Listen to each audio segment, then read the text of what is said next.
నమస్తే, welcome to hit TV. నేను మీ మౌనిక.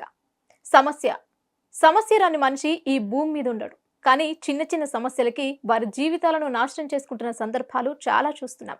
అలా నాశనం చేసుకోకుండా ఉండడానికి మేం చేసే ఈ కార్యక్రమమే అదాలత్ విత్ అడ్వకేట్ రమ్య. మీకేదైనా సమస్య ఉంటే మాతో చెప్పుకోండి, సమస్యకి పరిష్కారం తెలుసుకోండి. ఈరోజు మనతో పాటు ఉన్నారు అడ్వకేట్ రమ్య. వారిని అడిగి మరిన్ని విషయాలు తెలుసుకుందాం. నమస్తే రమ్య గారు. నమస్తే అమ్మా. కాలర్ లైన్ లో ఉన్నారు, ఒకసారి మాట్లాడి వాళ్ళ సమస్య ఏంటో తెలుసుకుందాం. అలాగే. హలో, హలో, నమస్తే అండి. నమస్తే అండి. ఎక్కడి నుంచి మాట్లాడుతున్నారు? మీ పేరేంటండి? నా పేరు రమేష్ అండి, తిరువూరు నుంచి మాట్లాడుతున్నాను. ఓకే, మేడం గారు ఉన్నారు, ఒకసారి మీ ప్రాబ్లం ఏంటో చెప్పండి. రమేష్ గారు రమ్య చెప్పండి. మేడం, నమస్తే మేడం. యాక్చువల్లీ మీ కాల్ కోసం ఎప్పటి నుంచో వెయిట్ చేస్తూ ఉన్నాను. Okay, thank you sir. మీతో మాట్లాడాలి, నా సమస్య మీతో చెప్పుకోవాలి, మీరైతేనే సాల్వ్ చేయగలరనే నమ్మకం నాకు ఉంది మేడం. అందుకే మీకోసం ట్రై చేస్తున్నాను. Thank you sir, thank you. ఎక్కడి నుంచి మాట్లాడుతున్నారు మీరు? తిరువూరు అండి. తిరువూరు. ఏంటి సార్ మీ ప్రాబ్లం ఏంటి? మేడం, అది నేను ఒక మర్డర్ కేసులో ఇరుక్కున్నాను. ఓ ఆ, అది దాని గురించి మీతో మాట్లాడాలి. ఎవరు నాకు న్యాయం చేయట్లేదు మేడం. ఎవరిని సలహా అడిగినా కూడా నువ్వే తప్పు, నీదే తప్పు, నీదే తప్పు అంటున్నారు. సార్ ఇంత కొంచెం పెద్ద క్రిమినల్ మీరే నాకు- కేసుల గురించి మీరు ఫోన్ లో మాట్లాడాలి అనుకుంటున్నారా? అవును మేడం, అవును ఎందుకంటే ఇది కొంచెం మీరు ఈ రోజు మాట్లాడేది గబుకుని ఒకవేళ ఆ కేసుకి సంబంధించిన వాళ్ళు ఎవరైనా వింటే మీరు ఇక్కడ హానెస్టీగానే మాట్లాడాల్సి వస్తుంది. ఎందుకంటే మీరు నిజం చెప్పకపోతే నేను ప్రాపర్ సజెషన్ ఇవ్వలేను. సో మీరు మేడం, నిజం చెప్పారు అంటే తప్పకుండా అది మేడం, మీకు నేను మీరు ఒకసారి అడిగిన ప్రతిదానికి నేను చెప్తాను మేడం. అసలు ఏం సార్ జరిగిందో రమేష్ కూడా గారు మీకు ఒక్క నేను నిమిషం చెప్పుకుంటాను. వినండి. మీరు ఒకవేళ నిజం చెప్తే కొన్ని సందర్భాల్లో అవి కేసు మీద ఎఫెక్ట్ పడడానికి అవకాశం ఉంది. మరి అవతల పార్టీ వాళ్ళు ఎవరన్నా వింటే మీకు ఇబ్బంది అవ్వడానికి కూడా అవకాశం ఉంది. మేబీ మీరు ఊరి పేరు ఏమైనా మార్చినా కూడా స్టోరీ వింటే వాళ్ళకి అర్థమవుతుంది కదా. లేదు మరి మీరు మేడం, అంత పర్లేదు, డేర్గా ఇప్పుడు జరిగే చెప్దామని నాకు అనుకుంటున్నారా? ఈ ఇబ్బంది ఏం పెద్ద విషయం కాదు మేడం. నాకు న్యాయం కావాలి అంతే. సరే రమేష్ గారు చెప్పండి, అసలు ఏం మేడం, జరిగింది? ఎవరి మీద పడింది కేసు? నిజంగా మీరు మర్డర్ చేశారా అనుకుంటున్నారా? చేశారా, చేయలేదా? ఏంటి మీ ప్రాబ్లం? మేడం, అది ఒక 4 years బ్యాక్ మేడం. అసలు ఓకే, మీ ఏజ్ ఎంత అండి? ఇప్పుడు నాకు 28 మేడం. 28 years. ఓకే. నాకు 24 years ఉన్నప్పుడు అప్పుడు నాకు ఒక అమ్మాయి రాంగ్ నంబర్ ద్వారా పరిచయం అయింది మేడం. ఓకే. అయితే మీ ఇద్దరం అంటే నార్మల్ గా అనుకోకుండా మాట్లాడుకున్నాము. ఐ మీన్ వేరే వాళ్ళ నంబర్స్ తో మాట్లాడుతూ ఉంటే నాకు రాంగ్ నంబర్ ద్వారా అమ్మాయి పరిచయం అయింది. జస్ట్ ఏంటంటే నేను ఊరికే మెసేజ్ చేస్తూ ఉండేవాడిని. తనేమో ఎవరు మీరు అది ఇది అని అడుగుతూ ఉండేది. ఒక టైంలో మేము ఏంటంటే ఫోన్ మాట్లాడుకున్నాం. మాట్లాడుకున్న తర్వాత మాకు అర్థమైంది ఏంటంటే ఇది రాంగ్ నంబర్ అని అర్థమైంది మేడం. ఓకే. సరే, తను అడిగింది ఏం చేస్తుంటారు మీరు అని అడిగింది. నేను ఇలాగని చెప్పాను. తను ఏం చేస్తున్నారంటే తన ప్రొఫెషన్ తను చెప్పింది మేడం. అలాగా మా ఇద్దరిది నార్మల్ గా అలాగా ఊరికే అప్పుడప్పుడు మెసేజ్లు చేసుకుని అలాగా చేసుకుంటూ ఉండేవాళ్ళం. అనుకోకుండా ఏం జరిగింది ఏంటి అంటే తనది కూడా మాది సేమ్ ఊరు అవ్వడం అక్కడ కొంచెం యాదృచ్ఛికంగా అలా జరిగిపోయింది మేడం. ఓ ట్విస్ట్. ఓకే. సేమ్ ఊరు అవ్వడం దాంతో ఇంకా అలా మాట్లాడుకుని మేము కూడా అనుకున్నాం ఏంటంటే భలే ఉంది కదా, అసలు ఒకే ఊరు వాళ్ళకి రాంగ్ నంబర్ ఇలా రావడం ఏంటి అనుకున్నాము. సరే, అట్లాగే డెస్టినీ మాట్లాడుకుంటూ అనుకున్నారు మీరు. ఉండేవాళ్ళం మేడం మేము. దేవుడు క్రియేట్ మాట్లాడుకుంటూ చేసిన డెస్టినీ ఏమో మన ఇద్దరు ఒకే ఊరు చక్కగా హ్యాపీగా పరిచయం అయ్యిందని కలిసారా మీరిద్దరు ఫేస్ టు ఫేస్? లేదు మేడం, లేదు. అది అలాగా మాకు ఒక 6 months అయింది మేడం. 6 ఓకే, months ఫోన్ లోనే 6 months కంటిన్యూ అయ్యాయి. చాటింగ్ లేదా ఫోన్ లో మాట్లాడుకోవడమే మేడం. ఓకే. అలాగా మీ ఇద్దరు మాట్లాడుకుంటూ ఉన్నాం. మీరు అడిగినట్టే యాక్చువల్లీ నేను అన్నాను ఒకసారి కలవచ్చు కదా, ఒకే ఊర్లో ఉన్నాం మనం, ఒకసారి కలిస్తే ఏంటి ప్రాబ్లం అని అడిగితే అప్పుడు వినాయక చవితి టైం మేడం. అది నేను అడిగినట్టే ఏముందయ్యా, అది సహజంగా ఎవరన్నా మళ్ళీ మధ్యలో నన్ను ఎందుకు ఇన్వాల్వ్ చేస్తావు? పైగా మర్డర్ కేసు అన్నావు పక్కన. ఓకే. సో వినాయక చవితి ఆ క్రమంలో ఏం జరిగిందంటే ఇక్కడ సరే నువ్వు ఎప్పటి నుంచి అడుగుతున్నావు కదా కలవాలి కలవాలి అని, ఇక్కడ మా ఏరియా దగ్గర తను ఒక ఏంటంటే ఒక గేమ్ లాగా చెప్పింది మేడం. ఏంటంటే ఇలాగ ఉంటుంది, ఒక బొమ్మ ఉంటుంది, ఆ బొమ్మ దగ్గరికి వచ్చి నన్ను కనుక్కో నన్ను అన్నట్టు ఊరికే చెప్పింది అలాగా. ఓకే. సరే అయితే అని చెప్పి నేను వెళ్ళాను ఆ అమ్మాయితో, అంటే ఆ అమ్మాయిని ఫైండ్ అవుట్ చేశాను. ఫైండ్ అవుట్ చేసి సరే మా ఇద్దరిది ఇంకా పరిచయం అట్లాగా స్టార్ట్ అయింది మేడం. ఓకే. ఏ రోజైతే ఆ అమ్మాయి పరిచయం అయిందో ఆ రోజు నుంచి మీ ఇద్దరు ఇంకా డైరెక్ట్ గా కలవడం ఒక ఇదిగా అయిపోయింది మేడం.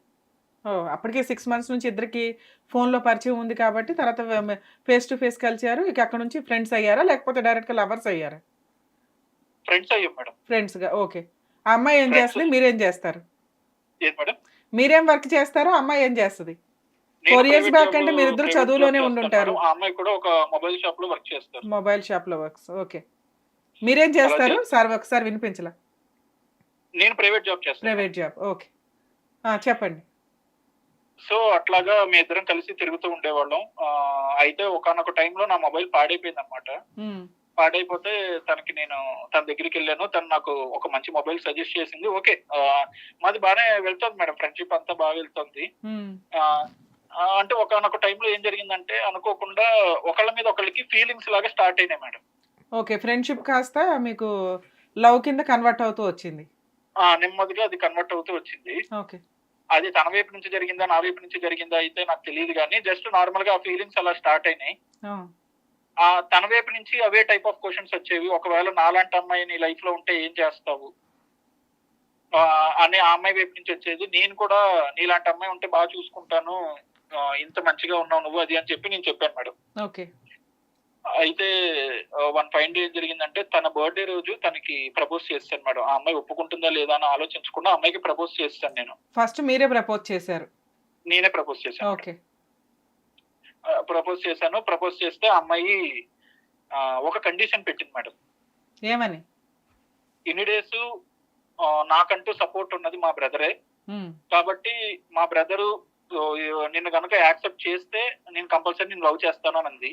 నేనేమన్నానేంటంటే అదేంటి ఇంట్లో వాళ్ళు ఎలా ఒప్పుకుంటారు స్టార్టింగే. అవును. మ్యారేజ్ కంటే ఒప్పుకుంటారు, ఒప్పుకోరా అనే డౌట్ ఉంటుంది గానీ, లవ్ కోసం ఇంట్లో వాళ్ళ పర్మిషన్ ఎలా ఉంటది చెండాలం. అక్కడ అసలు ఎక్కడ ఆమె ఉండదు. అంత మెచ్యూరిటీ ఫ్యామిలీయా వాళ్ళది?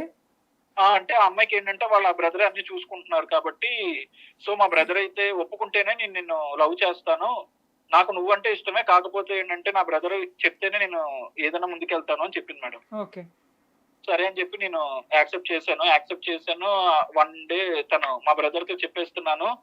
నువ్వు బీ రెడీ ఫర్ ఎనీ అంటే దేనికైనా రెడీగా ఉండు. ఒప్పుకుంటే ఒప్పుకుంటాడు. లేదంటే మాత్రం నేను నిన్ను లవ్ చేయలేను అని చెప్పింది. అట్‌లీస్ట్ ఫ్రెండ్స్‌గా ఉందామని అందా? అంటే తను ఉందామంది మేడం. కాకపోతే నేనే ఉండలేను మేడం. ఎందుకంటే వన్స్ ఆ ఓకే. ఫీలింగ్ వచ్చిన తర్వాత మళ్ళీ ఫ్రెండ్స్ అంటే ఆ అమ్మాయిని డిస్టర్బ్ చేసినట్టు అవుతుందని నాకు అదేలెండి. అనిపించింది. అప్పటికే 1 ఇయర్ నుంచి నడుస్తుంది కాబట్టి, మేబీ లవ్ రియల్‌గా ఉంటే గనక మీరు మళ్ళీ వెనక్కొచ్చి ఫ్రెండ్‌షిప్ అనే మాస్క్ వేయలేనండి అంటారు. అవును మేడం. ఓకే. సో వాళ్ళ బ్రదర్‌కి చెప్పేసింది. చెప్పేసిన తర్వాత తను సారీ అని మెసేజ్ పెట్టింది మేడం. ఓహ్! ఆయన యాక్సెప్ట్ చేయలేదనమాట. సారీ అని మెసేజ్ పెట్టింది. పెట్టేటప్పటికి నాకు ఏం చేయాలో తెలీదు. నిజంగా ఇలాంటి పర్సన్‌ని నేను మిస్ అయ్యానా? అంటే నాకు ఒక్కసారి బ్రెయిన్ పని చేయలేదు మేడం. ఆ రోజు నేను అసలు జాబ్‌కెళ్ళలేదు. ఏం చేయలేదు. ఇంతలో మా డోర్ నాక్ చేశారు. ఎవరా అని చూస్తే ఈ అమ్మాయి ఉంది మేడం. ఆ! ఈ అమ్మాయి వచ్చి హగ్ ఇచ్చి, "నేను ఊరికే ప్రాంక్ చేశాను. మా బ్రదర్ ఒప్పుకున్నారు. సో మనిద్దరం లవ్ చేసుకుందాం" అని చెప్పింది మేడం. ఓర్ని. సరే. ఇందులో ఇంకా అనేటప్పటికి హ్యాపీ ఫీల్ అవ్వచ్చు తను కదా! అప్పుడే చెప్పింది మేడం. నాకు ట్విస్ట్‌లంటే ఇష్టము, లేదంటే గనక సర్ప్రైజ్‌లంటే ఇష్టము, ప్రాంక్‌లంటే ఇష్టము. సో నన్ను నువ్వు భరించాలని కూడా చెప్పేది. ఓకే. సరే నేను కూడా ఓకే. అంటే ఇట్లాగా మంచి టాకెటివ్ పర్సన్స్ ప్లస్ కొంతమంది ఇలాగా ఉంటే కూడా బావుంటుంది కదా! అని అమ్మాయిలకి అలాంటివి ఉంటే క్వాలిటీస్ బావుంటాయి. నాకు నచ్చుతాయి మేడం. అందుకే మీ ఇద్దరు ఒకటయ్యారు. ఓకే. సో ఆ అమ్మాయిని యాక్సెప్ట్ చేశాను. మా ఇద్దరి ఒక టైంలో ఏం జరిగింది ఏంటి అనంటే వాళ్ళ బ్రదర్ అన్నారు, "మీరు బయట గనక ఎక్కువ తిరిగి అది వేరే వాళ్ళు చూస్తే గనక అది చాలా ఇబ్బందవుతుంది. కాబట్టి కొన్ని డేస్ మీ గురించి మీకు తెలియాలి కాబట్టి మీరు ఐదర్ మీ ఇంట్లో అయినా, మా ఇంట్లో అయినా కలిసి ఉండండి గానీ బయట మాత్రం తిరగకండి" అని వాళ్ళ బ్రదర్ చెప్పారు మేడం. ఓహ్! ఈ రోజుల్లో అంతలా సినిమాల్లో స్టోరీలాగా చెప్తున్నారు. వాళ్ళ అవును ఇంటికి మేడం. రమ్మన్నారా మిమ్మల్ని? అంటే కలిసే వాళ్ళ టైం ఏదైతే ఉంటదో అదేదో మా ఇంటికొచ్చి మాట్లాడుకోండి తప్ప బయట తిరగకండి అన్నారు. అవును మేడం. ఎందుకంటే ఓకే. వాళ్ళ అన్నయ్యకి ఆ ఏరియాలో గాని, అక్కడ గాని కొంచెం మంచి పేరుంది. పేరుందా? ఓకే. కొంచెం పొలిటీషియన్స్ వెనకాల, వాళ్ళ వెనకాల తిరుగుతుంటారాయన. ఓకే. సో అలాగని చెప్పారు. నాకు అంతేలెండి. ఈ సరే రోజుల్లో కామన్‌గా బాయ్స్, మాకెందుకు గర్ల్స్ కూడా ఫ్రెండ్సే ఉంటున్నారు కాబట్టి, ఏదన్నా ఉంటే ఇంటికొచ్చి మాట్లాడుకోండి తప్ప బయట తిరగొద్దు. కన్ఫర్మ్ అయ్యేదాకా లేకపోతే ఏదైనా మ్యారేజ్‌లకెళ్ళేదాకా అనేది ఆయన ఉద్దేశం. ఓకే. అవును మేడం. ఓకే. యాక్చువల్లీ ఆయన కూడా ఏం ప్రామిస్ చేశారంటే, మీరిద్దరు కొన్ని రోజులు జర్నీ చేయండి. మీ ఇద్దరికి ఓకే అంటే మీ పేరెంట్స్‌తో నేనే మాట్లాడి ఒప్పించి మీ ఇద్దరికి పెళ్లి చేస్తాను కూడా అతను చెప్పాడు. సూపర్ బానే ఉంది. అలాగా ఓకే మేడం. నేను వాళ్ళ ఇంటికెళ్తుండేవాడిని. సరే మా ఇద్దరం అలా మాట్లాడుకుంటూ ఉండేవాళ్ళం. మా ఇద్దరికి కూడా మంచి స్పేస్ ఇచ్చారండి. ఆయన ఇచ్చారు. మాట్లాడుకుంటూ ఉండేవాళ్ళం అలాగే.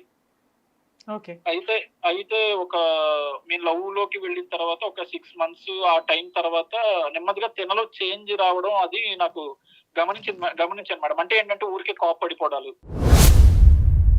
ఊరికే ఆ ఫ్రస్ట్రేషన్ ఇది ఏంటంటే నా తప్పు లేకపోయినా నన్ను మాట్లాడాలు. అవి అవి జరుగుతూ ఉండేవి. సరే వాళ్ళ బ్రదర్ మా ఇద్దరిని కూర్చోబెట్టి ఇలా కాదు, కరెక్ట్ కాదు. మీరు ఇప్పుడే కలిసి ఉండలేకపోతే రేపొద్దున మ్యారేజ్ అయిన తర్వాత ఏం కలిసి ఉంటారు. కాబట్టి మీరు ఇలా ఉండకండి అని చెప్పి మా ఇద్దరిని మళ్ళీ ఒకటే చేసేవాడు మేడం. ఓకే. మీ మధ్య ఏమైనా మిస్‌అండర్‌స్టాండింగ్స్ వస్తే ఆయన కలుపుతూ ఉండేవాళ్ళు. అవును మేడం. ఓకే. అలాగా మా ఇద్దరిని కలుపుతూ ఉండేవాడు. సరే అలాగా 1 ఇయర్ అయిపోయింది మేడం. మేము ఒక టైంలో వాళ్ళ బ్రదర్ ఊరెళ్ళాడు. ఆ టైంలో నేను తనతోనే అంటే ఉండమని చెప్పారు. తోడుగా ఉండు, కొంచెం చూసుకుంటూ ఉండు అని చెప్పారు. ఆ! ఆ టైంలో అనుకోకుండా మేము అనుకోవడం అని ఏముందిలేండి మేడం. వాళ్ళ ఒకళ్ళకొకళ్ళు ఇంట్లో ఇష్టం ఇంకెవరు కాబట్టి మేము లేరా? ఫిజికల్‌గా ఇద్దరం కలిసాం. వాళ్ళ ఇంట్లో ఇంకెవరు లేరా? వాళ్ళ ఇంట్లో ఇంకెవరు లేరు మేడం. ఓకే. వాళ్ళిద్దరు బ్రదరు, సిస్టరే ఉంటారు. మీరు ఆయన సపోర్ట్‌గా ఇంట్లో ఉండమంటే మీరు ఆల్రెడీ ఫిజికల్‌గా కమిట్ అయ్యారు ఇద్దరు. ఆ రోజు అంటే మా ఇద్దరికీ ఇష్టం ఉండి ఇప్పుడు ఫోర్స్‌బుల్ అయితే ఏం కాదు మేడం. అదేలేమ్మా. ఇద్దరు ఇష్టంగా ఆ! కలిసారు. ఓకే. మా ఇద్దరికీ ఇష్టమే. అలాగా కలిసాము. ఓకే. అలాగా నెమ్మదిగా అది కలిసిన తర్వాత ఆ అమ్మాయిలో కొంచెం చేంజ్ వచ్చింది మేడం. అంటే ఏంటంటే మరి తను నా మీద నమ్మకం వచ్చిందో, లేదంటే ఏంటో తెలీదు గానీ అప్పటి నుంచి మాకు గొడవలు లేవు మేడం. అట్లాగా ఒక 4 మంత్స్ అయింది. 4 మంత్స్ అయిన తర్వాత ఆ అమ్మాయికి ప్రెగ్నెంట్ అని తెలిసింది మేడం. ఆ అమ్మాయి ప్రెగ్నెంట్ అని తెలిసింది. తెలిసేటప్పటికి నాకు ఫస్ట్ ఆఫ్ ఆల్ కాళ్ళు, చేతులు అసలు ఆడలేదు. ఏం చేయాలో తెలీదు. ఏంటో నా వల్ల అసలు అర్థం కావట్లేదు మేడం. ఓకే. అలాగా అప్పుడు ఏం జరిగిందంటే, మేడం అది నేను చెప్పుకోలేకపోతున్నానసలు. సరే చెప్పేస్తాను మేడం. కాదయ్యా! అయితే అమ్మాయితో ఒకసారి కలిసారు. అమ్మాయి ప్రెగ్నెంటా? ప్రెగ్నెంట్ అయింది మేడం. ఓకే. ప్రెగ్నెంట్ అని ఫస్ట్ సరే. ఎవరికి తెలిసింది? వాళ్ళ అన్నయ్యకి తెలుస్తదిగా అన్ని విషయాలు. అదే అతనికి మేడం. తెలిసిందా? తెలియలేదా? అదే మేడం. అదే మీకు నేను చెప్తున్నాను. చెప్పండి. ఆ అమ్మాయి ప్రెగ్నెంట్ అయిన విషయం దాని తర్వాత ఏం చేయాలో తెలియని సిట్యుయేషన్ ఆ అమ్మాయికి నేను చెప్పాను. ఏంటి ఇప్పుడు నువ్వు అబార్ట్ చేసుకుంటావా? మీ అన్నయ్యకి తెలిస్తే మళ్ళీ ప్రాబ్లమ్ కదా! అంటే హ్మ్. యాక్చువల్లీ నీకంటే ముందు అన్నయ్యకే తెలిసింది ఈ విషయము. నేను కళ్ళు తిరిగి పడిపోయాను. హ్మ్. పడిపోతే అంటే నాకసలు ఒంట్లో కూడా బాగోట్లేదు. నేను నీకు చెప్పలేదు నువ్వు ఎక్కడ బాధపడతావని. అన్నయ్య తీసుకెళ్ళాడు. తీసుకెళ్తే ఇలా తెలిసింది. ఆ అన్నయ్య సీరియస్ అయ్యాడు. ఏంటది మీకసలు బుద్ధుందా లేదా? కొన్ని రోజుల వరకు మీరు ఆగలేరా అని చెప్పి తిట్టాడు. ఆ! అని చెప్పి ఆ అమ్మాయి చెప్పింది మేడం. ఓకే. అది ట్విస్టేనా చెప్ ఏంటి కొంపతీసి? చెప్పింది మేడం. చెప్తే నేనన్నాను సారీ మీ బ్రదర్‌తో నేను మాట్లాడతానంటే, సరే అని వాళ్ళ బ్రదర్‌తో నేను మాట్లాడితే అతను నన్ను కొంచెం మందలించాడు మేడం. "అరేయ్! నువ్వు కొంచెం చూసుకోవాలి గదా! కనీసం ప్రొటెక్షన్ అయినా యూజ్ చేయాలి కదా! ఆ మాత్రం తెలీదా?" అన్నట్టు మాట్లాడాడు మేడం. ఏమిటో మీరంతా చాలా బ్రాడ్‌గా ఉన్నారు. ఓకే. తర్వాత? స మేడం అంటే నేనన్నాను సారీ ఇంకోసారి ఇలా జరగదు అని అంటే, సరేలే ఇప్పుడు మీ పేరెంట్స్‌కి మరి చెప్పేద్దామా? మరి మీ ఇద్దరికీ పెళ్లి చేయాలి గదా! అన్నట్టు మాట్లాడాడతను. ఓకే. మాట్లాడితే ఇప్పుడు చెప్పాలి అంటే కష్టం. ఎందుకంటే ఫినాన్షియల్ స్టేజ్ కూడా ఇంట్లో బాలేదు. నేనే చూసుకోవాలి. ఇప్పుడు తిన్నే నేను చూసుకొని ఇంట్లో వాళ్ళని చూసుకోవాలంటే నా వల్ల కాదు అని చెప్పాను మేడం. మరి ఇవన్నీ ఈ నువ్వు అమ్మాయిని ప్రెగ్నెన్సీ చేయడానికి ఏమంటావానంటే, ముందు చూడాలి సరే కదా! అయితే మీ ఇద్దరం పోనీ పెళ్లి చేసేసుకుంటాము. ఆ అమ్మాయిని అది మీ ఇంటిలోనే ఉంచుకో. నేను కొంచెం ఇంట్లో సెట్ చేసి తీసుకెళ్తాను అని చెప్పాను మేడం. ఓకే. అతను అలా బాగోదు. ఇప్పుడు లవ్ అంటే దాచొచ్చు గానీ పెళ్లిని, కడుపుని ఎక్కడ దాస్తావు? గబుక్కున దీన్ని బయటికి తీసుకెళ్లాలన్నా కూడా కడుపు చూసి ఇది చాలా వరస్ట్‌గా ఉంటుందని చెప్పాడతను. హ్మ్. నిజంగా నా మంచి కోసం అతను చాలా నిలబడ్డాడు మేడం. నిలబడ్డాడు. నేను అది నేను యాక్సెప్ట్ చేస్తాను కూడా. ఓకే. అయితే ఒకానొక టైంలో మరి నేను వాళ్ళ బ్రదర్‌కి తిన్ని మ్యారేజ్ చేసుకోనని చెప్పడం వల్లో ఏంటో తెలీదు. ఈ అమ్మాయికి నాకు మళ్ళీ గొడవలు స్టార్ట్ అయిపోయినాయి మేడం. సరే ఇప్పుడు నువ్వన్న ప్రాసెస్‌లో ఆయన చెప్తుంది కూడా కరెక్టే కదా! ఆ! ప్రెగ్నెన్సీ వచ్చిన అమ్మాయి 4థ్ మంతు. మీరు తర్వాత పెళ్లి చేసుకుంటానండి అంటే, ఆ ప్రెగ్నెన్సీ ఉంచాలా? వద్దా? ఏమనుకున్నారు దాని గురించి? ఆ ప్రెగ్నెన్సీ గురించి? మేడం అంటే తనతో మాట్లాడితే తనేమందంటే, "నువ్వు గనక అన్నయ్య చెప్పినట్టు వినకపోతే, నేను మాత్రమే అబార్ట్ చేసుకొని ఇంకా జీవితంలో నిన్ను కలవను. ఆ! నువ్వు నాకు ఓకే. అక్కర్లేదు" అని చెప్పింది. ఓకే. ఉంటే పుట్టే పిల్లలతో పాటు నువ్వు పెళ్లి లీగాలిటీ కావాలని అడిగింది. అవును మీరేమో మేడం. ఆల్రెడీ ఫైనాన్షియల్‌గా వీక్‌గా ఉన్నాము. ఇదంతా ఇప్పుడంతా ఇద్దరిని పోషించడం ఫైనాన్షియల్‌గా నాకు కష్టమవుతదని సరే ఆ ఛాన్స్ నీకు కూడా లేదు కదా! ఇప్పుడు పుట్టబోయే పిల్లలు ఇబ్బందవుతది. లైఫ్ ఇబ్బందవుతది. మీరెందుకు పెళ్లి చేసుకోవడానికి వెనకాడారు? ఎంత అంటే ఫైనాన్షియల్ అయితే మీ ఇంట్లో వాళ్ళు మాట్లాడితే వాళ్ళు కూడా మీకు సపోర్ట్ చేసేవాళ్ళేమో కదా! అంటే మా ఇంట్లో అంత తొందరగా యాక్సెప్ట్ చేయరు మేడం. ఎందుకని? అవన్నీ నీకు ముందు తెలిసినప్పుడు వాళ్ళ ఇంటికెళ్ళిపోయి ఆ అమ్మాయితో ఎందుకు కమిట్ అయ్యావు నువ్వు? మేడం అంటే అది మా ఇద్దరి ఇంట్రెస్ట్. ఫ్యామిలీ ఇంట్రెస్ట్ అవసరం లేదు కదా మేడం అప్పుడు నువ్వు దానికి. ప్రెగ్నెన్సీ రాకుండానే ప్లాన్ చేసుకోవాలి గదా! అంతా ఇంట్రెస్ట్ అంతా బానే నడిచింది. అందరూ మంచోళ్ళే. మరి ఇందులో క్రైమ్ ఎక్కడ జరిగింది? మిస్టేక్ నీ దగ్గరే కనిపిస్తుంది కదా! ఓకే. తర్వాత ఏమైంది? మేడం అయితే సరే ఇంకా తను అలా అనేటప్పటికి నేను వాళ్ళ బ్రదర్‌కి చెప్పి కొన్ని డేస్ మీ ఇంట్లో ఉంటాను. తనని నేనే చూసుకుంటానని చెప్తే తను యాక్సెప్ట్ చేసాడు మేడం. మళ్ళీ ఆ ప్రెగ్నెన్సీ ఇంట్లో ఉంచాలో లేదో ఇంట్లో ఇంకా వాళ్ళకి క్లారిటీ చెప్పాను. రాలా. ఈలోపు అమ్మాయితో బతిమలాడుకుంటాను ఇంట్లో ఉండి అని ఇంట్లో ఉన్నావు. అంతే మేడం. ఓకే. ఇంతలో అతనికి అంటే ఏంటంటే కొంచెం వర్క్ పని మీద వేరే ఊరెళ్ళాడు. హైదరాబాద్ ఎళ్ళాడు అతను. హ్మ్. హైదరాబాద్ ఎళ్ళేటప్పటికి సరే అని చెప్పి మీ ఇద్దరు మాట్లాడుకుంటున్నాం. ఆ అమ్మాయికి కొంచెం గొడవ అంటే నాతో గొడవ పెట్టుకోవడం. "నువ్వు పెళ్లి చేసుకుంటావా లేదా?" అనడం. మా అన్నయ్య వచ్చే లోపల "నువ్వు ఏదో ఒక డెసిషన్ చెప్పాలి. లేకపోతే ఇంకా బాగోదు" అని చెప్పి నన్ను అడుగుతూ ఉండేది ఆ అమ్మాయి. అదే ఆవిడ కంగారు ఆవిడకుంది. ఓకే. అంటే నేనేమో కొంచెం కన్విన్స్ చేసుకుంటూ వచ్చేవాడినమాట. ఈ క్రమంలో ఏంటంటే ఆ అమ్మాయికి నాకు గొడవ అవ్వడం వల్ల ఆ అమ్మాయి తన ఫ్రెండ్ ఎవరో ఒక అబ్బాయి ఉన్నాడు. హ్మ్. ఆ అబ్బాయితో చాట్ చేస్తూ ఉండేది. అతనికి ఈ విషయాలన్నీ చెప్తూ ఉండేది. ఓహో! నువ్వు ఆ! కాకుండా ఆవిడకి ఇంకొక క్లోజ్ ఫ్రెండ్ ఒకళ్ళున్నారు. ఒకడున్నాడు. హ్మ్. చెప్తూ అతనెలా చెప్తూ పరిచయం? ఉండేది. ఈ కాలేజీలో అమ్మాయి పరిచయమా? ఇలా ఆయన కూడా జరిగింది. ఆన్‌లైన్ పరిచయమేనా? అది అని మాట్లాడుతూ ఉండేది. సరే అని చెప్పి రమేష్ గారు, నేనేం రమేష్ చేస్ గారు రమేష్ గారు అతనెలా పరిచయం ఆవిడకి? కాలేజీ ఫ్రెండా? లేకపోతే ఆవిడకి ఆన్‌లైన్ పరిచయమా? లేకపోతే ఆ షాప్‌లో పరిచయమా? స్కూల్ ఫ్రెండ్ అని చెప్పారు మేడం. స్కూల్ ఫ్రెండ్ అందా? ఓకే. స్కూల్ ఫ్రెండ్ అన్నారు. ఒక 2, 3 టైమ్స్ నేను కూడా కలిసాను. హుహు. ఓకే. ఒక 2, 3 టైమ్స్ నేను కలిసాను. బట్ సరే ఓకే. ఫ్రెండ్ అంటే ఇప్పుడు నాకు ఫ్రెండ్స్ ఉంటారు కదా మేడం. అందుకని దాన్ని అంత పెద్దదిగా నేను తీసుకోలేదు. హ్మ్. అయితే అదే టైంలో అతనితో మాట్లాడుతూ ఉండేది. అంటే లైక్ అతనితో నాకు అంత కన్ఫర్మ్‌గా తెలిసేది కాదు. హ్మ్. అయితే ఒకానొక టైంలో ఏం జరిగిందంటే తను చాట్ చేసేసి పక్కన పెట్టేసి ఎళ్ళిపోయినప్పుడు ఇది అసలు ఎవరితో చాట్ చేస్తుంది? ఏంటి? అని చెప్పి నేను వెళ్లి తన మొబైల్ చెక్ చేశాను మేడం. ఓకే. ఇది తప్పా? రైటా? అనేది నాకు తెలీదు. బట్ ఆ టైంలో మైండ్ పని చేయలేదు మేడం. నాకసలు ముందు ఎందుకు బయట వాళ్ళకి చెప్తోందా? లేదంటే ఏంటి? నన్ను వదిలేయడానికి చూస్తోందా? అనే ఒక భయం అయితే నాకు కొంచెం క్రియేట్ అయింది. ఓకే. సరే అని చూస్తే దాంట్లో ఒక మెసేజ్ నన్ను చాలా అంటే చాలా బాధ పెట్టింది మేడం. ఏమనుంది మెసేజ్? ఆ మెసేజ్ ఏంటంటే, ఇప్పుడు మన బిడ్డకి తండ్రి వాడని ఎలా ఒప్పించాలి?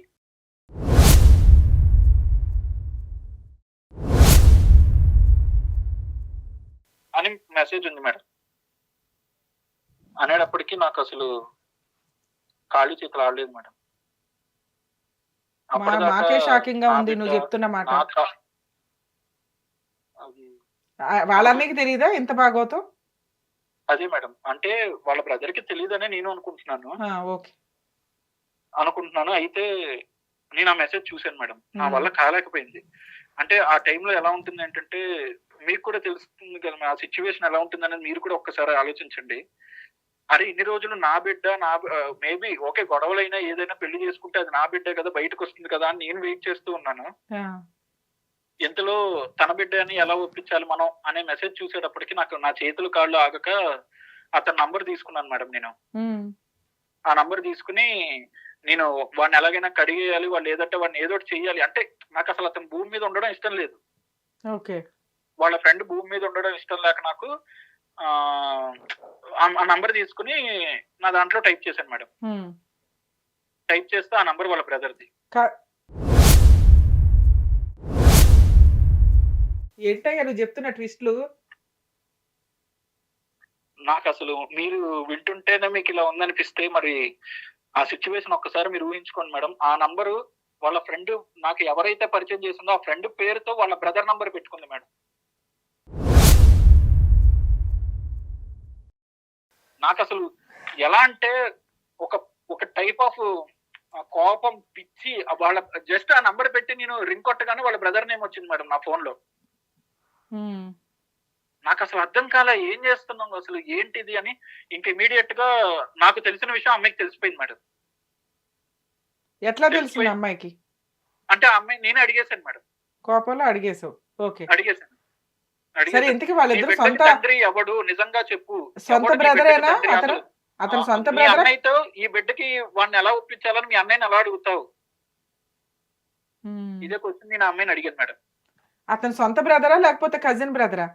Cousin brother madam. Okay. Cousin brother అతను. హ్మ్. నాకసలు ఏం చెయ్యాలో ఏంటో ఏమీ అర్థం కాలేదు మేడం. అదేంటి ఇన్ని రోజులు అతను నాకు చెప్పిన జాగ్రత్తలు అతని కోసం చెప్పుకున్నాడా? అంతేలాగా ఉంది. ఆ! నా కోసం చెప్పాడు అనుకున్నాను. కానీ అతని కోసం చెప్పుకున్నాడు ఈ జాగ్రత్తలు అనిపించింది మేడం. ఆ అమ్మాయిని అడిగేసేటప్పటికి నెక్స్ట్ డే మార్నింగ్ వాళ్ళ బ్రదర్ వచ్చేసాడు. ఉమ్, వాళ్ళ బ్రదర్ వచ్చేసి నన్ను కూర్చోపెట్టి, "నువ్వు అనుకుంటున్నది రాంగ్. తనకి సరిగ్గా ఏం మాట్లాడాలో తెలియక అలా మాట్లాడుంటుంది. అయినా అసలు నీకు బుద్ధి లేదా? అన్నా చెల్లెలికి సంబంధం ఉంటుందంటే ఎలా నమ్ముతావు నువ్వు?" ఆ మెసేజ్ ఆయన ఫోన్ నుంచి వచ్చిన మెసేజే కదా, అవును మేడం. దానికేం చెప్తాడు అతను? అతను ఏమంటున్నాడు ఏంటి అని అంటే, తిని పంపించింది మేడం యాక్చువల్లీ మెసేజ్. వారిని. తిని పంపించింది. అతన్ని అటువైపు నుంచి రాలేదు, ఇటువైపు నుంచి వెళ్ళింది. ఆ, ఈ అమ్మాయి ఆల్రెడీ ఇట్లాంటివి ఫ్రాంకులు చేస్తూ ఉంటది కదా, అట్లా చేసి పడేసిందే.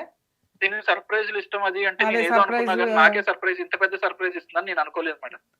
ఓకే. సరే నాకు ఏం చేయాలో అర్థం కాలేదు. ఈ టైంలో అతను అన్నాడు, "నాకు కొంచెం టైం దీన్ని సెట్ చేస్తాను" అని వాళ్ళ బ్రదర్ చెప్పాడు. ఉమ్, నేను నువ్వే ఎఫ్ఐఆర్ పెట్టుకుని చెప్తోంది అసలు మీ సిస్టర్ అని చెప్పడానికి కూడా నాకు సిగ్గేస్తోంది అసలు. ఉమ్, ఆ అమ్మాయితో నువ్వే ఎఫ్ఐఆర్ పెట్టుకుని మళ్ళీ నువ్వు నాకు సెట్ చేసేది ఏంటంటే, "లేదు నేను సెట్ చేస్తాను, వెయిట్ చేయి వెయిట్ చేయి వెయిట్ చేయి వెయిట్ చేయి" అని చెప్పుకుంటూ వచ్చారు మేడం నాకు. ఉమ్, అయితే ఒకరోజు నాకు నా బర్త్డే వచ్చింది మేడం. ఉమ్, నా బర్త్డే వచ్చింది. అతను ఫోన్ చేసి, "ఇగో ఇవన్నీ ఏం చేయాలి, ఎలా చేయాలి అవన్నీ నాకు తెలుసు. ఇవన్నీ పక్కన పెట్టేసి అయితే ఆ అమ్మాయి నీతో వస్తుంది. లేదంటే గనక నీకు ఏ ప్రాబ్లం లేకుండా దీన్ని సాల్వ్ చేసే బాధ్యత నాది" అంటే ఏదో పిచ్చోడ్లాగా ఒక అబ్బాయి చెప్తున్నాడు, పిచ్చోడ్లాగా నమ్మేశాను మేడం నేను. ఓకే. వెళ్ళేటప్పటికి కేక్ అరేంజ్మెంట్స్ అన్ని జరిగాయి. అంతా అంటే ఆ అమ్మాయి లోపల ఉంది. ఎందుకు అంటే అదే ఆ అమ్మాయి ఇట్లాగా బాధపడుతుంది, సో అండ్ సో అది అని అతను చెప్పాడు. ఉమ్, అని అంటే, "సరే పిలువు, ఇంకా నేను మాట్లాడతాను. దీన్ని ఏదో ఒకటి మనం ఫినిష్ చేయాలి ఈ రోజు. నా బర్త్డే కంటే ముందు దీన్ని ఇది చేయాలంటే నీ బర్త్డేకి నేను గిఫ్ట్ ఇస్తాను కదా" అన్నాడు. ఓకే. అన్నారు కదా అని చెప్పి సరే అని చెప్పి నేను నమ్మాను మేడం. ఓపెన్ గా చెప్తున్నాను కదా మేడం. దీన్ని మీరు అడగచ్చు, "అరే పిచ్చోడా ఇంత జరుగుతున్నాను, వాళ్ళ ఇంటికి మళ్ళీ బర్త్డేకి ఎందుకు వెళ్ళామని" మీరు అడగచ్చు. ఇప్పుడు మీ రియల్ గా మాకు అర్థం కాలే, ఆవిడ నిజంగా ప్రాంక్ చేసి మిమ్మల్ని ఏదో సర్ప్రైజ్ చేద్దాం అనుకొని చేసిందా, లేకపోతే రియల్ గా వాళ్ళిద్దరి మధ్య సంబంధం ఉందా? వాళ్ళిద్దరి మధ్య రియల్ గా సంబంధం ఉంది మేడం. ఉంది. ఓకే. మళ్ళీ మళ్ళీ మిమ్మల్ని మధ్యలో మ్యానిపులేట్ చేశారు. చేశారు మేడం. ఓకే. సో ఎట్లా అయినా మిమ్మల్ని ఒప్పించడానికి ట్రై చేశారు. నువ్వు ఒప్పుకుంటే అమ్మాయికి ఇచ్చి పెళ్లి చేస్తాను, లేకపోతే ఏం చేయాలో అది చూస్తాను అని చెప్పాడు అతను. అవును మేడం. ఓకే. సరే అని చెప్పి వాళ్ళ ఇంటికి వెళ్ళాను మేడం. వాళ్ళ ఇంటికి వెళ్ళాను. నా కోసం కేక్ అవన్నీ రెడీ చేశారు. సరే ఆ అమ్మాయి కూడా రెడీ వచ్చేస్తుంది. మనసేం బాలేదు, స్లోగా ఇదవుతుంది. సరే ఈ లోపల అన్నయ్య మాట్లాడుతూ ఉన్నారు. మాట్లాడుతూ సరేలే నాకు ఆయన మాటల్లో కొంచెం నమ్మకం వచ్చింది ఏంటంటే ఈ ప్రాబ్లం సాల్వ్ అవ్వబోతోంది అన్నట్టు నాకు అనిపించింది మేడం. ఎందుకంటే పొలిటికల్ గా కూడా పవర్ ఉంది కాబట్టి. ఓకే. అవ్వబోతోంది. బట్ అతన్ని చూస్తేనే చిరాకు వచ్చేస్తుంది. అంటే ఒక అన్న ఇలా చేసాడేంటి అనే చిరాకు కూడా ఉంది మేడం. సరే సరే చాక్ తెచ్చుకో, ఈ లోపల అది వచ్చేస్తుంది, కేక్ కట్ చేద్దు అని అంటే, నాకు అసలు కట్ చేయాలని లేదంటే, "సరే ఇవన్నీ వదిలే, రేపు పొద్దున ప్రాబ్లం సాల్వ్ అయిపోతే ఇవన్నీ మాట్లాడతావా ఏంటి" అన్నాడు. సరే అని అదే ఇదిలో నేను వెళ్ళి చాక్ తీసుకొచ్చాను మేడం. ఓకే. ఆ అమ్మాయి కూడా ఈ లోపల వచ్చింది, బయటకు వచ్చింది ఆ అమ్మాయి కూడా. ఆ అమ్మాయి కూడా వచ్చింది. సరే అని చెప్పి నేను కట్ చేద్దాం అనుకున్నాను. ఈ లోపల డోర్ నాక్ అయింది మేడం. డోర్ నాక్ అయింది. ఈ అమ్మాయి కింద పడిపోయింది. ఏమైందా అని చెప్పి నేను ఓపెన్ చేస్తే బయట పోలీసులు ఉన్నారు. ఈ అమ్మాయికి అప్పటికే చేయి కట్ చేసేసుకుని ఉంది. ఆ నైఫ్ మీద నా వేలు ముద్రలు ఉన్నాయి. ఓహో, ఆవిడే చేయి కట్ చేసుకుంది. అవును మేడం.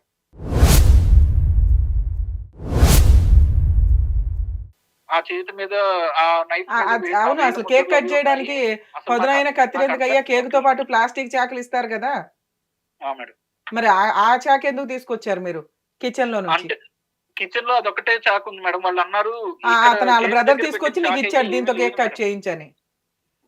కేక్ దగ్గర చాకు అసలు తీసేశారో మరి వాళ్ళు ఎంత ప్లాన్ జరిగినట్టే అనిపిస్తుంది కదా మేడం. అదేలేమ్మా. అతను ముందే చెప్పాడు, ఒకవేళ చేసుకుంటే నువ్వు పెళ్లి చేసుకుంటావు, లేదంటే ఏం చెయ్యాలో నాకు తెలుసు అనే డైలాగ్ నాకు అక్కడ ఇలా పనికొస్తుందని తెలియలేదు మేడం. ప్రాబ్లం సాల్వ్ చేస్తానన్నాడు, ఈ రకంగా సాల్వ్ చేశాడా? అసలు అదే మేడం నాకు అర్థం. సరే, నిన్ను అంత ఇరికించాల్సిన అవసరం ఏంటి వాళ్ళకి? ఏముంది మీ వెనకాల బ్యాక్గ్రౌండ్ లేదు, ఫైనాన్షియల్ గా లేదు.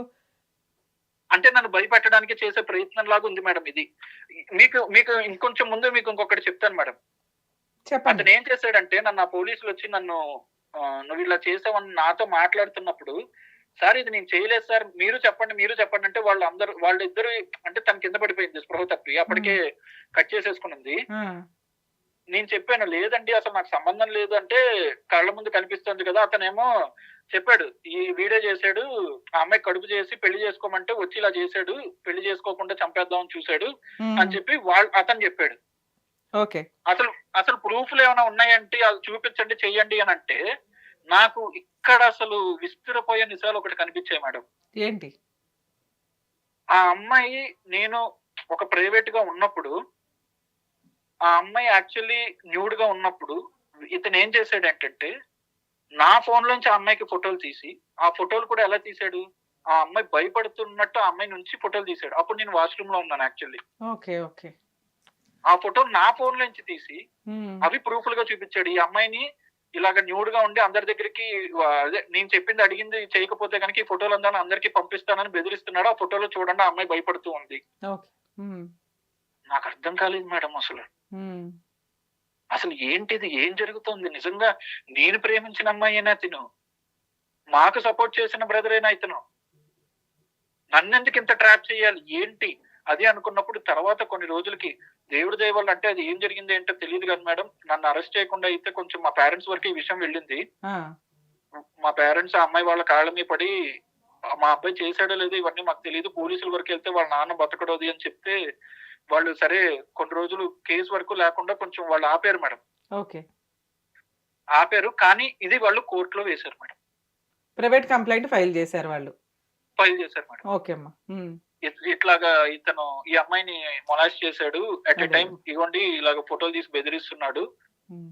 సివియర్ టైమ్స్ ఈ అమ్మాయిని సెవెరల్ టైమ్స్ ఇలాగ రేప్ చేయడానికి చేస్తూ ఉన్నాడు నేను లేని టైంలో.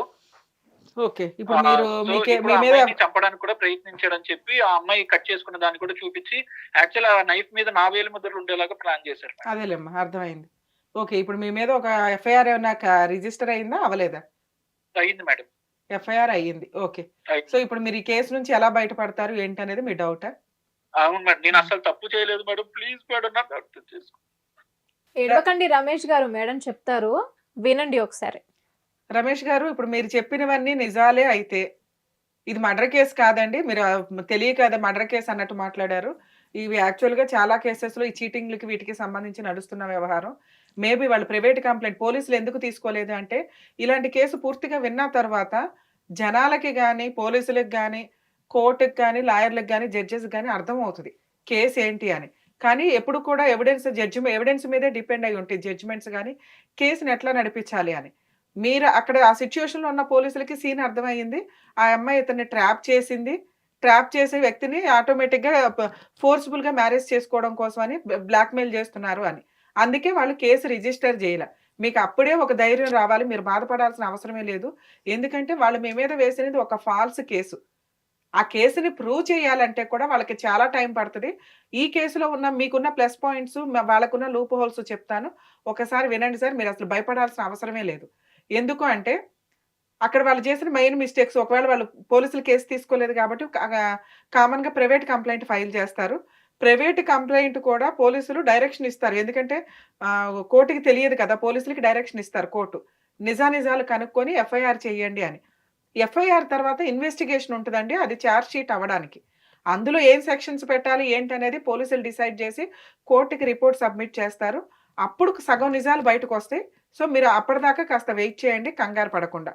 ప్రైవేట్ కంప్లెయింట్ వేసినప్పుడు ఎలా ఉంటదంటే వాళ్ళు ఆటోమేటిక్‌గా నంబర్ ఆఫ్ సెక్షన్స్ ఫైల్ చేస్తారు. ఇందులో నాకు తెలిసి యాక్చువల్‌గా ఆ అమ్మాయిది అటెంప్ట్ టు మర్డర్ ఏదైతే ఇతను కమిట్ చేశాడన్నట్లుందో అదొకటి, చీటింగ్ ఒకటి. ఇంకా అమ్మాయి రేప్ కేస్ కూడా వేయడానికి హ్మ్. అవకాశం ఉంది. నెక్స్ట్ మాలెస్టీ చేస్తున్నారన్నది. ఇట్లా ఒక 5, 6 సెక్షన్స్ అయితే ఈజీగానే ఇతను చెప్తున్న స్టోరీలో క్రియేట్ చేయడానికి వాళ్ళకి ఆప్షన్ ఉంది. అవును. సో, వాళ్ళు ఒకవేళ అట్లా క్రియేట్ చేసి కంప్లెయింట్ ఫైల్ చేసినా కూడా పోలీసులు ఆల్రెడీ ఫస్ట్ టైమే సీన్‌లో ఉన్నప్పుడు పెద్దగా కౌన్సెలింగ్ తోటే దీన్నేదో సాల్వ్ చేయాలని చూసారు అంటే కేస్‌లో అంత సీరియస్‌నెస్ లేదు అనేది పోలీసులకు అర్థమైనట్లు. సో, ఇక్కడ ఈ ప్రొసీడింగ్స్‌లో ఎట్లా ఉంటదంటే రమేష్ గారు మీరు కూడా వినండి సార్. తప్పకుండా మేడం. ఈ తప్పకుండా. ప్రాసెస్ ఎలా ఉంటది అంటే, మీ మీద కంప్లెయింట్ ఇచ్చినప్పుడు పోలీసులు మిమ్మల్ని ఇన్వెస్టిగేషన్‌కి పిలుస్తారండి. మీరు ఉన్నదున్నట్టు ఇప్పుడు మాకెట్లా చెప్పారో వాళ్ళకి చెప్తే కనక, వాళ్ళు ఎంక్వైరీ ఎలా చేయాలి, అసలు ఆవిడ బ్యాక్‌గ్రౌండ్ ఏంటి, ఆ డీఎన్ఏ టెస్ట్ చేయించడానికి ఉన్న ఆప్షన్స్ ఏంటి, ఇవన్నీ చూస్తారు. ఎందుకంటే ఈ కేసులో డీఎన్ఏ టెస్ట్ చేయిస్తే కనుక అవును. ఖచ్చితంగా ఎవరికి పుట్టారనేది తెలిసిపోతది. ఆ ఒక్కటి ఇతను ఛాలెంజ్ చేసినా కూడా రమేష్ గారు ఆటోమేటిక్‌గా పోలీసులకి ఆ ఛాన్స్ ఉంటుందండి. కోర్టుకుంటది. మనం అవును. విడిగా కోర్టు పర్మిషన్ లేకుండా డీఎన్ఏ టెస్టులు చేయించకూడదు. సో, ఒకవేళ ఇతను ఆ పాయింట్‌ని ఛాలెంజ్ చేస్తే, వాళ్ళు డీఎన్ఏ టెస్ట్‌కి కోర్టు పర్మిషన్ తీసుకొని పంపిస్తారు. అలా ఎప్పుడైనా పంపిస్తాము అన్నారు అంటే, ఆటోమేటిక్గా వీళ్ళు లైన్లోకి వచ్చేస్తారు. వీళ్ళు వేసింది ఫాల్స్ కేసు కదా. ఇతని దగ్గర ఏదైనా ఏదో చిన్న ప్రాపర్టీస్ ఉండుంటే అవి అమ్మిచ్చేసి కాంపెన్సేషన్ ఏదైనా వసూలు చేసుకుందాం అన్న బ్లాక్మెయిలింగ్ థాట్ తోటే వాళ్ళు ఈ కేస్ ప్రొసీడింగ్స్ నడిపించినట్లు లెక్క. ఎందుకంటే అదేదో సింపుల్గా వేశారు. దగ్గర దగ్గర 3 మంత్స్ అవుతుంది. కేసే రిజిస్టర్ అవ్వలేదు ఇప్పటిదాకా. ప్రైవేట్ కంప్లైంట్కి వెళ్ళారు. అదేదో ఎఫ్ఐఆర్ స్టేజ్కి రిపోర్ట్ కోసం పంపించారు. సో ఇతను ఇప్పుడు మనకి చెప్పిందే అక్కడ కోర్టుకి పోలీసులకి హానెస్టీగా చెప్తే ఎంక్వైరీ ప్రాపర్గా నడుస్తుంది. అందులో డిఎన్ఏ టెస్ట్ ఛాలెంజ్ చేయడానికి అవును. ఉంది. ఇక రెండోది, ఈయన ఫోన్ నుంచి ఫొటోస్ వెళ్ళినాయి అంత భయపడిపోయేలాగా ఉన్నాయంటే యాక్చువల్‌గా సహజంగా ఏ వ్యక్తి కూడా అవి ఉంచుకోరు. ఉంచాడు అంటే ఆ ఒక్కటి కొంత ప్రూవ్ చేసుకోవాల్సిన నెసెసిటీ ఉంది. రేప్ జరిగిందా లేదా అంటే ఇవి రిపీటెడ్‌గా ఈ మధ్య లేడీస్ వాడుకుంటున్న ఒక ఆయుధం. విక్టిమ్ కార్డ్ లాగా పెట్టుకొని వుమెన్ విక్టిమ్ కార్డ్. మేము ఆల్రెడీ లవర్స్‌మి. పెళ్లి చేసుకుంటానన్నాడు. రేప్ చేశాడు. పెళ్లి చేసుకుంటానని కమిట్ అవ్వడం వేరు. ఆ విషయం చెప్పరు. రిపీటెడ్‌గా వాడుకున్నాడు నన్ను. రేప్ చేశాడు. ఇంకా పెళ్లి చేసుకుంటాను కదా! ఇదే అని చెప్పాడండి. ఇప్పుడు అని రేప్ కేస్ వేస్తున్న సందర్భం ఎక్కువుంది. మేబీ ఈ కేసులో అది ఎంతవరకు ఎంటర్‌టైన్ అవుతదని పోలీసుల ఇన్వెస్టిగేషన్‌లో తెలుస్తది. ఒకవేళ ఇది రేప్ కిందకి ఆ అమ్మాయి పెట్టినా కూడా మేబీ రేప్ కింద కన్సిడర్ చేయడానికి ఉండదు. ఎందుకంటే ఇద్దరు మేజర్‌లు, ఇద్దరు ఇష్టపూర్వకంగానే కమిట్ అయ్యారు. పెళ్లి చేసుకుంటానన్నాడా లేదా అనే పాయింట్ మీద మిగతాది ఎట్లా చేయాలి ఏంటి అనేది పోలీసులు చూసుకోవడానికి ఉంది. ఇక ఇది అటెంప్ట్ టు మర్డరా? కాదా? ఈ పాయింట్ మాట్లాడుకోవాలి. ఆవిడే చేయి కోసుకుంది. అది అవును. అటెంప్ట్ టు సూసైడ్ అవుతది. ఇప్పుడు ఒకప్పుడు సూసైడ్‌కి కూడా పనిష్మెంట్‌లుండేవి. ఆవిడనే తీసుకెళ్ళి అవును. అరెస్ట్ చేసి కౌన్సెలింగ్స్ ఇచ్చేవాళ్ళు. ఆ ఐపీసీ 309 సెక్షన్ తీసేయడం వల్ల సూసైడ్ చేసుకోవడానికే ఒక ప్రాసెస్ నడుస్తుంది. వేలి ముద్దలు ఇంట్లో ఉన్న చాకు మీద ఉన్నంత మాత్రాన ఈయనే చెయ్యి కోసేసినట్టు కాదు. చెయ్యి కోసినాక హాస్పిటల్‌కెళ్తారు గానీ ఇమ్మీడియేట్‌గా పోలీసులైతే అక్కడ పోలీసులు ఉండరుగా. ఎందుకొస్తారు? అక్కడే వీళ్ళు ప్లానింగ్‌గా చేసినట్లు పోలీసులకి అర్థమవుతది. సో, మేబీ ఈయన మీద ఏదైనా సింపుల్‌గా ఒక చీటింగ్ కేస్ నడుస్తదే తప్ప ఈయన భయపడుతున్నంత ఉండదు. సో, రమేష్ గారు ఇది స్ట్రాంగ్ క్రిమినల్ కేసే అయినప్పటికీ కూడా మీరు హానెస్టీగా ఇప్పుడు నేను చెప్పిన పాయింట్స్ అన్నిటిని కూడా కన్సిడర్ చేసుకొని కరెక్ట్ అడ్వకేట్ ద్వారా మీరు ప్రొసీడ్ అయితే గనక కేసు చాలా సింపుల్‌గానే ఫైల్ అవుతదండి. కానీ ఆ సింపుల్‌గా కూడా ఫైల్ అవుతదా? లేదా వాళ్ళే డ్రాప్ అయ్యి విత్‌డ్రా చేసుకొని వెళ్ళిపోతారా? అనేది మేబీ మీరు కరెక్ట్‌గా ఫైట్ చేసుకుంటూ వెళ్తే భవిష్యత్తు డిసైడ్ చేస్తది. ఒకవేళ వాళ్ళేదైనా కాంపెన్సేషన్‌కి ఉన్నారు అంటే మీరేదన్నా కోర్టుల చుట్టూ తిరగడం ఎందుకని సింపుల్‌గా ఏదైనా కాంపెన్సేషన్ మాట్లాడుకొని అక్కడితో ఆ దరిద్రం వదిలించుకోవడానికి ఇంకొక ఆప్షన్ ఉంది. లేదు మేడం నేను న్యాయం కోసం పోరాడతాను అంటే ఇవన్నీ నిజాలు పోలీసులకి చెప్పి కోర్టులో కూడా మీరు కరెక్ట్‌గా ప్రొసీడింగ్స్ నడిపించుకుంటే గనక 100% మీరు గెలవడానికి ఎక్కువ ఆప్షన్ ఉంది. ఒకవేళ కోర్ట్‌లో కూడా రమేష్ గారు మీరు పెద్ద లాయర్‌లని పెట్టుకొని నేను ఫైట్ చేయలేనండి అంటే గనక మీరు కోర్ట్‌కి వెళ్ళినప్పుడు గాని లేకపోతే పోలీస్ స్టేషన్‌కైతే మీకు అడ్వకేట్ అవసరం అంత ఉండదు. మేబీ ఎందుకంటే మీ కేస్ చాలా వీక్‌గా కనిపిస్తుంది నాకు ఉన్నంతలో. మీరు అంత ఏదో భయపడి అంతా చెప్తున్నారు గానీ అంత లేదు. పోలీసులు ఎప్పుడైతే కేస్ తీసుకోమన్నారో అవి చాలా వీక్ కేసెస్ కిందే లెక్క. సో, కోర్ట్ ప్రొసీడింగ్స్‌కొచ్చినప్పుడు మీరు గవర్నమెంట్ లాయర్‌ని పెట్టమని అడిగే రైట్స్ కూడా మీకుంటాయి. ఎందుకంటే మీరు ఫైనాన్షియల్‌గా క్రిమినల్ కేస్‌లో అడ్వకేట్స్‌ని మెయింటైన్ చేయలేము. మాకంత ఫైనాన్షియల్‌గా లేదండి అని మీకు అనిపిస్తే. ఏమైనా డౌట్స్ ఉన్నాయా సార్? హ్మ్. మేడం యాక్చువల్లీ ఒక చిన్న డౌట్ ఉంది మేడం. చెప్పండి సార్. మేడం యాక్చువల్లీ ఏంటంటే వాళ్ళేమంటున్నారు ఏంటంటే, మేమే విత్‌డ్రా చేసుకుంటాం కేసు. కాకపోతే ఒక కండిషన్‌కి ఒప్పుకోవాలి అని సూపర్. అడుగుతున్నారు. ఏంటా కండిషను? ఆ అబ్బాయి ఉంటాడు. నేను ఉండాలంట మేడం. ఎందుకు అసలు నువ్వెందుకు ఇంత మధ్యలో? ఆళ్ళకో కుటుంబం, ఒక వ్యవహారం నడుస్తుంది గదా! రిలేషన్ పరంగా చట్టం యాక్సెప్ట్ చేయని రిలేషన్‌లో వాళ్ళిద్దరూ ఉన్నారు కాబట్టి మిమ్మల్ని అడ్డు పెట్టుకొని వాళ్ళు ఫిజికల్ రిలేషన్ కంటిన్యూ జేయడానికా? అయ్యుండొచ్చు మేడం. అంతే. అలాగే ఎందుకంటే అయ్యుండొచ్చు. సో, దీనికి మీరేమనుకుంటున్నారు? నేనేమన్నానంటే, సరే పోనీ ఓ పని చేయండి. మీరే కలిసుండండి. నేనైతే ఉండను. నేనెళ్ళిపోతాను అంటే అవన్నీ కుదరదు అంటున్నారు. ఏం పర్లేదండి. ఇప్పుడు నేను చెప్పినట్టుగా ఫైట్ చేయండి. మీరొక్క డీఎన్ఏ టెస్ట్‌కి మీరు ఛాలెంజ్ చేసినా చాలు ఆ కేస్ ఆటోమేటిక్‌గా డిస్మిస్ అవుతది. అసలు ఎంటర్‌టైన్ చేయడానికి ఉండదు. ఎందుకంటే చార్జ్ షీట్ ఫైల్ చేయరు పోలీసులు. ఆటోమేటిక్‌గా కేస్ కోర్ట్‌లోనే డిస్మిస్ అవ్వడానికి ఉంది. ఇక్కడ మీకు క్లారిటీ అర్థమవుతుందా? మాక్సిమం ఇట్లాంటి కేసెస్‌లో ఇప్పుడు ఈయన చెప్పిన టాపిక్‌లో ఎట్లా ఉంటదంటే అండి, కొన్ని రిలేషన్స్ లీగాలిటీ యాక్సెప్ట్ చేయదు. ఓకే. ఈ రిలేషన్ వ్యక్తులు మ్యారేజ్ చేసుకోకూడదు. అంటే అన్న చెల్లెళ్ళు గాని ఆహ్, ఆ రిలేషన్ వస్తున్న వ్యవహారాలు ఏవైతే ఉంటాయో అంటే తండ్రికి సంబంధించి పిల్లలు ఇట్లా కొన్ని రిలేషన్స్ ఉన్నాయి. మనకు తెలుస్తూ ఉంటది ఎప్పుడు కూడా. ఈ రిలేషన్స్‌ని కోర్టు యాక్సెప్టే చేయదు. లీగాలిటీ ఉండదు దానికి. ఇప్పుడు మైనర్ మ్యారేజ్‌లు చేసుకుంటే ఎవరన్నా కంప్లెయింట్ ఇస్తే ఎట్లా క్యాన్సిలో అది? ఇలాంటి పెళ్ళిళ్ళు చేసుకుందాం అనే వాళ్ళకి లీగాలిటీ ఇవ్వకుండా ఇమ్మీడియేట్‌గా ఎవరైనా తెలిసిన వ్యక్తులు రెస్పాండ్ అయినప్పుడు ఖచ్చితంగా దానికి లీగాలిటీ లేకుండా చేస్తారు. సో, ఒకవేళ ఆళ్ళిద్దరికి ఏదైనా అన్యాయం జరిగినా కోర్ట్‌కి వెళ్ళినా ఎటువంటి రిలీఫ్‌లు ఉండవు. కోర్టు యాక్సెప్ట్ చేయని రక్త సంబంధీకుల మధ్య వివాహాలు చెల్లవు. ఇది అలాంటిది, ఎందుకంటే అతను ఆల్రెడీ కజిన్ బ్రదర్ అవుతున్నాడు అవును. ఓన్గా. సో వీళ్ళిద్దరి గురించి బయట సొసైటీకి ఇంకా తెలియదు, రిలేటివ్స్కి తెలియదు. ఆ అమ్మాయి ఇక్కడ ఆల్రెడీ ఏదో షెల్టర్ తీసుకుని అతని దగ్గర ఏదో జాబ్ పర్పస్ మీద కొంతకాలం నుంచి ఉంటుంది. ఈలోపు ఇతను ఆన్లైన్లో పరిచయం అయ్యాడు, వీళ్ళ మధ్య రిలేషన్ నడుస్తుంది, వాళ్ళ మధ్య రిలేషన్ మెయిన్గా ఆల్రెడీ ఉంది. వీళ్ళిద్దరూ సొసైటీ కోసం పెళ్లి చేసుకోవాలి అని ఈయన వాడుకుంటున్నారు వాళ్ళు. వాళ్ళిద్దరికి ఫిజికల్ రిలేషన్ కంటిన్యూ అవ్వాలనేది వాళ్ళ ప్లాన్. సో అది సొసైటీ యాక్సెప్ట్ చేయదు, లీగాలిటీ యాక్సెప్ట్ చేయదు, కాబట్టి ఈయన ఒక పెపెట్ లాగా వాడుకోవాలన్న ఉద్దేశంతో వాళ్ళు బిహేవ్ చేస్తున్న విధానం. ఇతను ఆల్రెడీ ఆ ఊబిలో నుంచి బయటపడటమే చాలా బెస్ట్ ఆప్షన్. ఎందుకంటే కేసు కోసం భయపడే అమ్మాయిని పెళ్లి చేసుకుంటే కనుక జీవితకాలం నరకం అనిపించాలి. అవును. ఇదే కేసు ఫైట్ చేస్తే ఇలాంటి తప్పు చేసిన వాళ్ళకి చెప్పు తీసుకొట్టినట్టు ఉంటుంది. అవును. రమేష్ గారు, మీరు లీగల్ గానే ప్రొసీడ్ అవ్వండి. నేను చెప్పినట్లుగా మీరు ప్రొసీడ్ అయితే ఇది స్టార్టింగ్ లోనే మేబీ వాళ్ళు విత్డ్రా చేసుకొని వెళ్ళిపోవడానికి 100% ఛాన్స్ ఉంది. Thank you madam, thank you so much. మీరు మాట్లాడిన తర్వాత ఒక హోప్ వచ్చింది. యాక్చువల్లీ ఏంటంటే మా ఏరియాలో అతనికి అదే పొలిటికల్ గా ఉంది అనే మీ భయం తప్ప నువ్వే తప్పు చేసావు అంటున్నారు.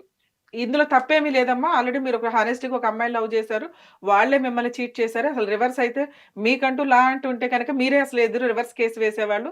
సో మేబీ మీకు ఆ ఛాన్స్ లేదు కాబట్టి వాళ్ళు వేసిన ఫాల్స్ కేసు నుండి ఇప్పుడు నేను చెప్పినట్టుగా ధైర్యంగా బయటపడండి. ఎటువంటి రాంగ్ డెసిషన్స్ తీసుకోవద్దు. ఎందుకంటే అతనికి ఏదో పొలిటికల్ బ్యాక్గ్రౌండ్ ఉంది, వెనకాల ఏదో తిరుగుతున్నారు అది ఇది అనుకుంటే ఇవన్నీ కూడా పొలిటికల్ పార్టీలు ఈ రోజు ఉంటే రేపు ఉండవు. వీళ్ళ బ్యాక్గ్రౌండ్లు కూడా అంతే, వాళ్ళు ఆల్రెడీ రాంగ్ చేశారు. ఇన్ కేస్ మీకు ఇది ఇంకా కంటిన్యూ అవుతుంది అనుకుంటే మీరు అసలు DNA టెస్ట్ అయిపోయిన తర్వాత మీడియా సపోర్ట్ తీసుకుంటే కూడా ఇలాంటి వాళ్ళు ఖచ్చితంగా కేసు విత్డ్రా చేసుకుని వాళ్ళు తప్పు ఒప్పుకొని వాళ్ళు వెనక్కి వెళ్ళిపోవడానికి ఎక్కువ అవకాశం ఉంది. మీరు ధైర్యంగా ఉండండి రమేష్ గారు. Thank you madam, thank you so much. Madam, ఇలాంటి కేసులో అసలు ఈయన వెళ్ళి అంటే పోలీసు వాళ్ళకి చెప్పొచ్చు కదా, అంటే ఇలా చేస్తున్నా అలా చెప్పారు కాబట్టి ఆయన మీద కేసు రిజిస్టర్ అవ్వలేదండి. యాక్చువల్గా నిజంగా క్రైమ్ అయితే పోలీసులకి ఇవన్నీ కూడా తెలిసిపోతాయి వెంటనే. వాళ్ళు ఆటోమేటిక్గా కేసు రిజిస్టర్ చేసేవాళ్ళు. వాళ్ళకి సీన్ అర్థమైంది ఇతను బ్లాక్మెయిల్ చేస్తున్నారు వాళ్ళని. నెక్స్ట్ అతనికి వెనకాల పొలిటికల్ బ్యాక్గ్రౌండ్ ఉంది కాబట్టి ఎందుకు వచ్చిన గోలా అని అక్కడ వరకు వాళ్ళకి కౌన్సిలింగ్ ఇచ్చి వదిలేశారు. సో వీళ్ళకి ఒక లైసెన్స్డ్ పర్సన్ కావాలి. మళ్ళీ కొత్తగా ఇంకో వ్యక్తిని వీళ్ళు ట్రాప్ చేయడం కంటే కూడా ఉన్న రమేషే బెటర్ అన్న ఉద్దేశంతో వాళ్ళు ఇతన్ని ఇంకా బ్లాక్మెయిల్ చేస్తూ వస్తున్నారు. నెక్స్ట్ వీళ్ళకి వెనకాల పెద్ద బ్యాక్గ్రౌండ్ కూడా లేదు. నాకు అదే డౌట్ వచ్చింది, ఏదైనా కాంపెన్సేషన్ డబ్బు కోసమా అంటే వాళ్ళ రిలేషన్ కంటిన్యూ అవ్వాలి అంటే ఒక లైసెన్స్డ్ పర్సన్ ఉండడం బెటర్. ఆల్రెడీ అమ్మాయికి ఇతను కూడా ఇష్టంగా ఉన్నాడు, రెండు వైపులా నడిపించేస్తుంది కదా చండాలం.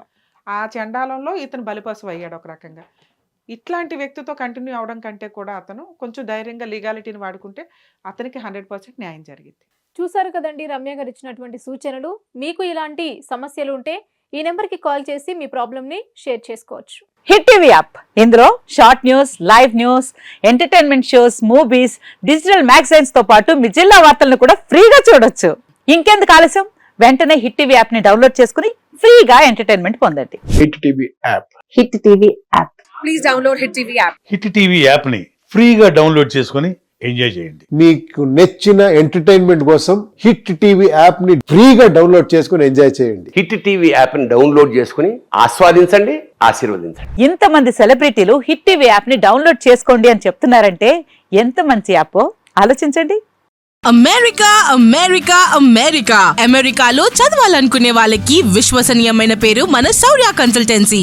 UK లో 1 year masters, UK లో 1 year masters, 2 years work permit up to 5 years visa. Contact Saurya Consultancy.